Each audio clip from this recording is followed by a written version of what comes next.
പറ്റില്ല. ഇവിടെ police state post ഇല്ല. പിക് പോക്കറ്റും കഞ്ചാവാണ് ഇവിടെ മുഴുവൻ പ്രശ്നങ്ങളാണ്. ഇപ്പോഴാണ് നിങ്ങൾ AC റൂം ഉദ്ഘാടനം ചെയ്യുന്നത്. അത് പെയ്ഡ് സർവീസ് അല്ലേ? സാധാരണക്കാർക്ക് കയറാൻ പറ്റുമോ? 5 വർഷമായിട്ട് ഇവിടെ ഈ കംഫർട്ട് റൂം എന്താ തുറക്കുന്നത്? റോട്ടിലെ പാർക്ക് ചെയ്യുന്നത്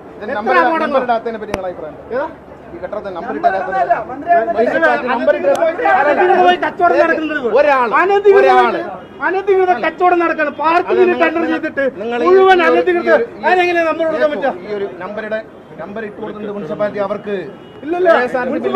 അവർ കോടതിയിൽ ചെയ്തിരിക്കുകയാണ്. മുനിസിപ്പാലിറ്റി സ്റ്റോപ്പ് മെമ്മോ മാത്രമേ കൊടുത്തിട്ടുള്ളൂ.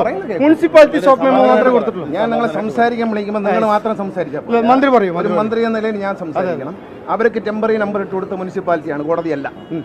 ഈ കെട്ടിടത്തിന് നമ്പർ ഇട്ടാത്ത മുനിസിപ്പാലിറ്റിയാണ്. നിങ്ങൾ ചെയർമാനോട് ഞാൻ ചോദിച്ചില്ല, ഇവരവിടെ ഇരിക്കുന്നുള്ള കാരണം പറഞ്ഞാണ് തരാത്തതെന്ന് മുനിസിപ്പൽ ചെയർമാൻ എന്നോട് ചെലവിച്ചിട്ട് മുനിസിപ്പൽ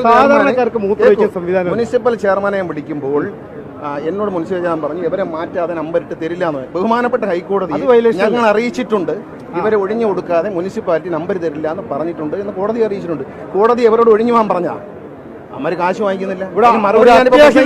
ജനങ്ങൾ ഓടിപ്പോണ വഴിയിൽ ഞാൻ ചോദിട്ടെ, അദ്ദേഹം ഇവിടുത്തെ MP ആണ്. അതെ, പല രാഷ്ട്രീയ പാർട്ടിക്കാരും നിങ്ങൾ എനിക്ക് ഇതുമായി ബന്ധപ്പെട്ട് നിവേദനം തന്നിട്ടുണ്ട് ഇല്ലല്ലോ? നമ്മൾ എത്ര പ്രതിഷേധിച്ചിട്ടുണ്ട് സാർ? 5 വർഷമായിട്ട്